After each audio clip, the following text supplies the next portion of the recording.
Hello friends, स्वागत है आपके अपने यूट्यूब चैनल श्लोक स्टडी क्लासेस में। तो हम पढ़ रहे थे क्लास 9 का मैथ, जिसमें हमने पहले चैप्टर यानी कि संख्या पद्धति की प्रश्नावली पहली यानी कि 1A सॉल्व की थी और कर ली पूरी। ठीक है, और आशा करते हैं आपको वो प्रश्नावली एकदम अच्छे से क्रिस्टल क्लियर हो गई होगी, एकदम एक एक प्रश्न आपके दिमाग में घुस गया होगा। ठीक है, तो अब हम क्या करेंगे, उसकी अगली प्रश्नावली 2, जिसका नाम है 1B, प्रश्नावली 1B। ठीक है, तो आज की क्लास में हम क्या करेंगे, 1B को सॉल्व करेंगे। ठीक है, तो शुरू करते हैं। तो हमारा 1B का पहला सवाल ये है कि निम्नलिखित पूर्णांकों के योगात्मक प्रतिलोम लिखिए। जो हमें कुछ सवाल दिए गए हैं, निम्नलिखित पूर्णांक दिए गए हैं, उनका हमें योगात्मक प्रतिलोम लिखना है।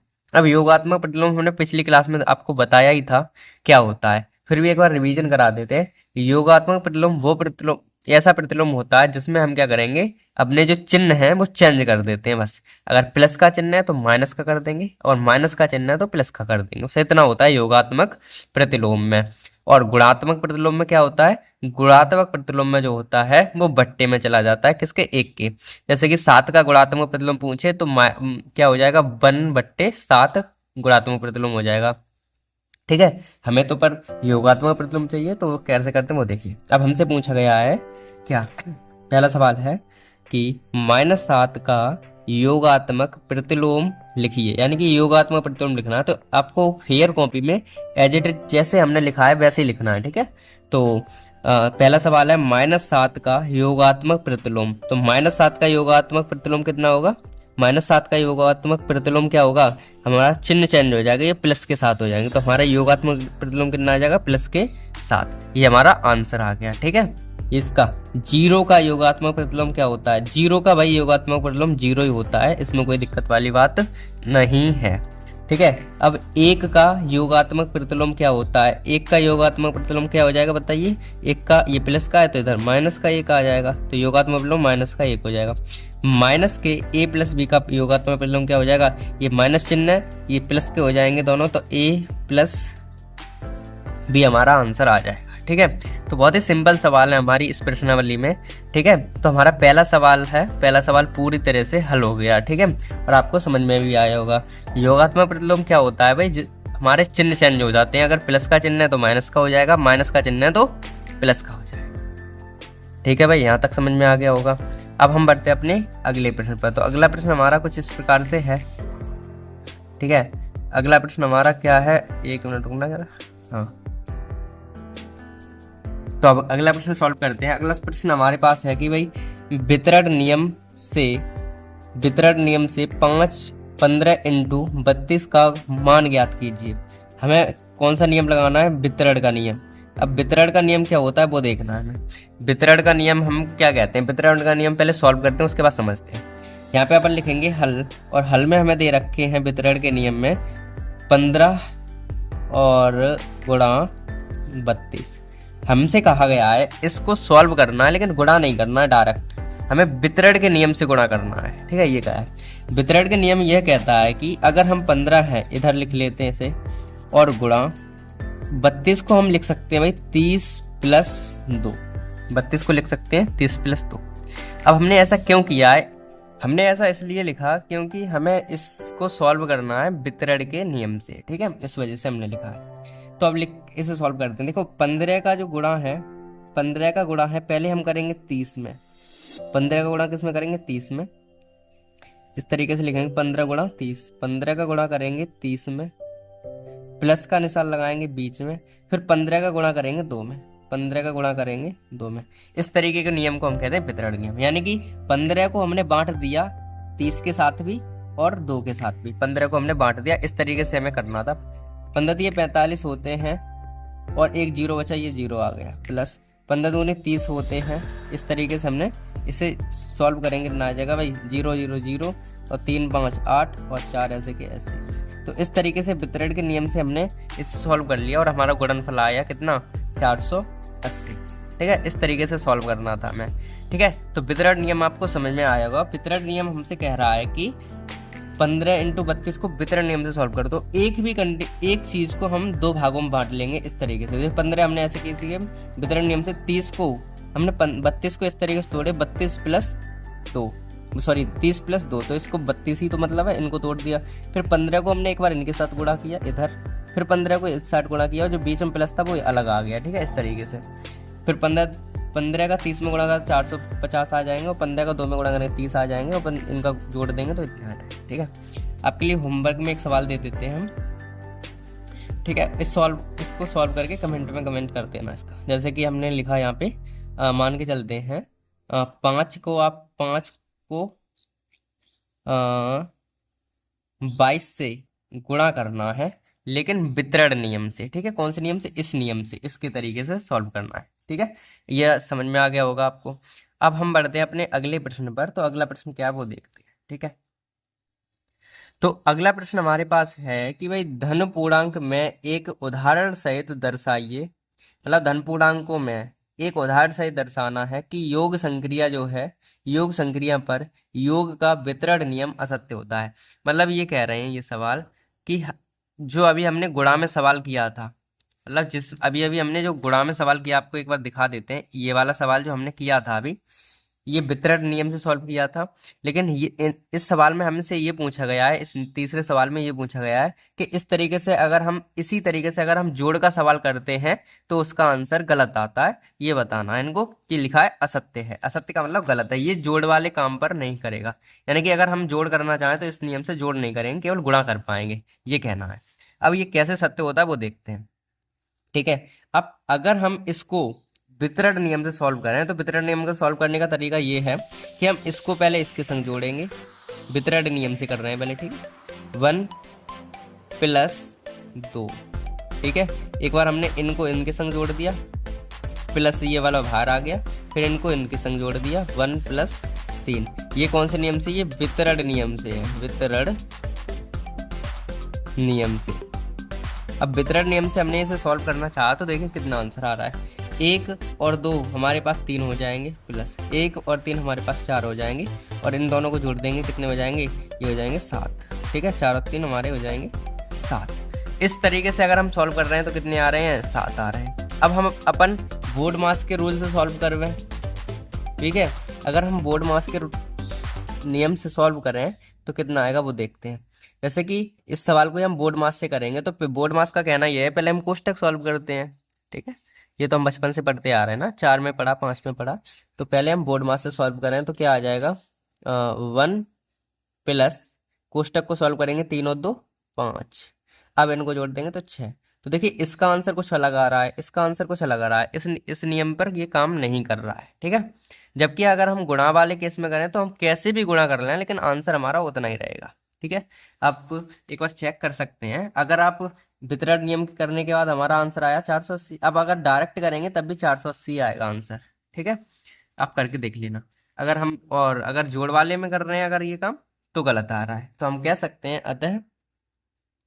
अतः ये बात हमें समझ में आ रही है कि ये वाले जो 7 हैं ये 6 के बराबर नहीं है, यानी कि ये नियम काम नहीं कर रहा है, ठीक है। इसका आंसर कुछ और आ रहा है, इसका आंसर कुछ और आ रहा है, ठीक है।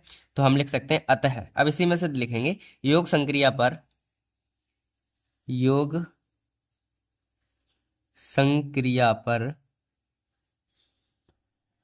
वितरण नियम, योग का वितरण नियम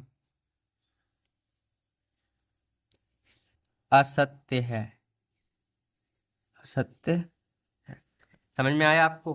ठीक है, इस तरीके से आपको सॉल्व करना था ये सवाल, ठीक है। अपन ने 3 सवाल कर लिए, अब तीनों सवाल आप एकदम आसान थे, ठीक है। इस तरीके से हमें करने थे। अब हम बढ़ते हैं अपने अगले प्रश्न पर। तो हमारा अगला प्रश्न ये है चौथा, कि दर्शाइए कि पूर्णांकों में योगात्मक नियम अद्वितीय होता है। मतलब इसमें ये कह रहे हैं कि हमें बताइए कि भाई अगर हम किन्हीं 2 पूर्णांकों को योग करें, क्या करें, योगात्मक मतलब जोड़ें उन्हें, तो उनका जो आंसर है वो एक ही रहता है। अद्वितीय का मतलब होता है कि एक ही रहता है, यानी कि बदलता नहीं है, ये कह रहे हैं। अब वो कैसे कहते हैं, मतलब कैसे, किस प्रकार से होता है, अब हमें अपने इसके हिसाब से लिखना है तो इस तरीके से लिखना है कि मान लेते हैं ए एक पूर्णांक है तथा b दूसरा पूर्णांक है। ठीक है, ये आप केवल समझ लीजिए, हम इसका उदाहरण देंगे अब इस साइड। ठीक है, केवल समझते चलिए। मान लेते हैं कि a एक पूर्णांक है और तथा b दूसरा पूर्णांक है। अगर हम a और b को जोड़ देते हैं तो एक पूर्णांक ही मिलता है, और ये हमने योग के नियम में सीखा था। ठीक है, अगर हम किन्हीं दो पूर्णांकों को जोड़ते हैं तो पूर्णांक ही मिलता है। ऐसे a प्लस बी को जोड़ा तब भी पूर्णांक, और b प्लस a को जोड़ेंगे तब भी पूर्णांक। तो अतः जो धन पूर्णांक, जो इस हिसाब से हम कह सकते हैं, अतः धन पूर्णांक में योगात्मक नियम जो है अद्वितीय होता है। अब इस बात को अगर हम अपन गणितीय भाषा में करें तो कैसे करते हैं, जैसे मान लेते हैं, माना एक पूर्णांक, अब चाहे तो ये लिख सकते हैं, ठीक है, अपने फेयर पे, या फिर हम जो लिख रहे हैं वो लिख सकते हैं। माना एक पूर्णांक 2 है तथा दूसरा पूर्णांक हमने मान लिया तथा 3 दूसरा पूर्णांक है, दूसरा पूर्णांक। ठीक है, ये हमने मान लिया कि भाई पहला पूर्णांक हमारे पास 2 है और दूसरा पूर्णांक 3 है। अगर हम क्या करें 2 प्लस 3 को जोड़ें तब हमारे पास 5 आएंगे। सही बात है, 5 एक पूर्णांक संख्या है, ये भी पता है हमें, पूर्णांक है ना। अगर हम 3 प्लस 5 कर दें, उल्टे करके इन्हें जोड़ दें, तब भी हमारे, मतलब 3 प्लस 2 कर दें तब भी हमारे पास 5 आएंगे, और जो भी क्या है, पूर्णांक है। तो देखिए, हमने अगर 2 प्लस 3 जोड़े तब भी 5 ही आ रहा है, 3 प्लस 2 जोड़ी तब भी 5 ही आ रहा है। आंसर तो पे कोई फर्क नहीं पड़ रहा है, इसका मतलब अद्वितीय है, यानी कि बदल नहीं रहा है। अद्वितीय का मतलब होता है एक ही रहता है। अद्वितीय का मतलब ये होता है कि कोई भी चीज एक ही है, स्थिर है, बदलती नहीं है, ये है। तो इसका आंसर भी सेम है, इसका आंसर सेम है, इसीलिए ये क्या है, अतः हमारा योगात्मक नियम होता है वो अद्वितीय होता है। इस प्रकार से हमें करना था। अब फेयर पे आप कैसे लिख सकते हैं, ये वाला लिखेंगे, उसके बाद में ये लाइन लिखनी है, या फिर ये वाला लिखेंगे, उसके बाद में ये वाली लाइन जो है वो कंपलसरी लिखना है। इसको लिख के ये लाइन लिखना है, या फिर इसको लिख के ये लाइन लिखना है, आपको जो समझ में आए वो लिख दीजिए। ठीक है, ये वाला चीज़ है वो आपको थोड़ा समझनी पड़ेगी, ये तो हमें बचपन से करते आ रहे हैं ना काम। ये वाली चीज़ है, उसको ही हम गणितीय रूप में लिख दिए। ठीक है, इसको सर्वे मान के लिखा है a प्लस बी के फॉर्म में। ठीक है, अब हम बढ़ते हैं अपने, ये प्रश्न तो होता है कंप्लीट। अब हम बढ़ते हैं अपने अगले प्रश्न पर। तो अगला प्रश्न क्या है वो देखते हैं। तो हमारे पास अगला प्रश्न ऐसा है कि निम्नलिखित संख्याओं में एक धन पूर्णांक छांटना है। मतलब हमारे पास कुछ संख्याएं दी गई हैं, कुछ सवाल दिए गए हैं, उनमें धनात्मक जो संख्याएं हैं यानी कि धन पूर्णांक है उनको छांटना है। तो हम इनको अपनी फेयर पे लिखने के लिए हम इनको इस तरीके के लिख लेंगे। पहले तो लिखेंगे यहाँ पे हल, ठीक है, और फिर इनको हम इस तरीके से लिख लेंगे कि हमें आसानी हो। जैसे पहला सवाल है हमारे 8 माइनस 6, दूसरा हमारे पास क्या है, दूसरा हमारे पास है 2 माइनस 5, तीसरा हमारे पास है 1 भागित 3, और चौथा हमारे पास है कितना, माइनस के 3 गुणा माइनस के 4, और पांचवा सवाल है हमारे पास 8 भागित 2। ठीक है, और छठवां सवाल हमारे पास है भाई माइनस के 5 गुणा 3, और ये नहीं है, और लास्ट 7वां सवाल है हमारे पास 3 इंटू 5। इस तरीके से ये हमारे पास सवाल हैं। अब हमने इनको इस तरीके से लिख लिया। अब हमें इनमें से ये बताना है कौन सा धन पूर्णांक है कौन सा नहीं है, बस सिंपल सी बात है। पहले को अगर हम सॉल्व करें, 8 में से 6 गए, कितने बचे, 2। अब 2 हमारे किसके बच रहे हैं, प्लस के बच रहे हैं ना। ठीक है, 8 में से 2 घटेंगे, प्लस के 2 बचेंगे, तो ये धन पूर्णांक है। लिखना है आपको साइड में, धन पूर्णांक है, लिख लिया। अब बताइए, 3 में से 2 में से 5 ही जाएंगे, मतलब कम में से ज्यादा घट रहे हैं, तो माइनस के कितने बचेंगे, ये बात तो हमें पता है, माइनस कितने। तो ये धन पूर्णांक नहीं है, धन पूर्णांक नहीं है, सिंपल। ये धन पूर्णांक नहीं है क्योंकि माइनस का आ रहा है। अगली बात करें, 3 का भाग अगर हम 1 में देंगे, 3 का भाग अगर हम 1 में देंगे तब भी हमारा धन की संख्या आएगी। किसकी आएगी, धन की, क्योंकि हम 3 का भाग 1 में देंगे तो माइनस में तो भाग आते नहीं है, तुम्हें पता ही है। तो हम ऐसे लिख देते हैं धन पूर्णांक है ये, क्योंकि हमें आंसर थोड़ी नहीं पूछा, हमसे पूछा है कौन सा धन पूर्णांक है कौन सा नहीं है। सॉरी, तो धन पूर्णांक है, ये लिख लेते हैं। ठीक है। अब इसको करें, 3 चौक 12 होते हैं, लेकिन माइनस से माइनस कट जाता है गुणा में, तो इस माइनस से ये माइनस कट जाएगा, 3 चौक कितने हो जाएंगे, 12, वो भी किसके, प्लस के। तो ये भी हमारे पास धन पूर्णांक है। क्या है भाई, धन पूर्णांक। गुणा में तो भाई कट जाता है, गुणा में तो कट जाते हैं, धन पूर्णांक है, ये बात तो हमें पता है ना। 2 का भाग 4 में, 2 का भाग 8 में देंगे तो कितने आएंगे, 4 ही आएंगे, और वो 2 चौको 8 होते हैं, धन पूर्णांक है। तो इससे कह देते हैं भाई ये भी क्या है, धन पूर्णांक है, धन पूर्णांक है। 3 का भाग 15 में देंगे तो 5 15, लेकिन एक ही जगह माइनस है, एक ही जगह माइनस है, तो माइनस के 15 आएंगे, और ये धन पूर्णांक नहीं है, धन पूर्णांक नहीं है। इसे सॉल्व करेंगे तो 5 × 15, ये भी हमारे पास एक धन पूर्णांक बन रहा है, धन पूर्णांक है। ठीक है, इस तरीके से हमें ये सवाल करने, हमें बताना था कि कौन कौन से धन पूर्णांक हैं, कौन कौन से धन पूर्णांक नहीं है, ये हमें बताना था, और ये हमने बता दिया। ठीक है। अब अगर सही गलत की निशानी की बात करें, तो ये धन पूर्णांक पूछे तो इस पे सही का निशान, इस पे गलत का निशान, इस पे सही का निशान, इस पे सही का निशान, जो नहीं है उन पे गलत का निशान, ऐसे करना था। धन पूर्णांक नहीं है, बस समझ में आया होगा भाई, ये बहुत ही आसान सवाल था। ठीक है, और शायद इस सवाल में इतने, मतलब 5 ही सवाल थे हमारे पास। ठीक है, हाँ 5 ही है। ठीक है, तो इस प्रश्नावली में 5 ही सवाल थे, और पांचों बहुत ही आसान थे। तो इस तरीके से हमारी ये प्रश्न हुए कंप्लीट, और ऐसे ही 1 बी थी, वो भी प्रश्नावली हमारी कंप्लीट होती है। और अब हम करेंगे अगली प्रश्नावली, यानी कि 1 सी को, वो करेंगे अगली क्लास में। ठीक है, तब तक के लिए बाय। ऐसे ही पढ़ते रहिए, मस्त रहिए, स्वस्थ रहिए, बाय।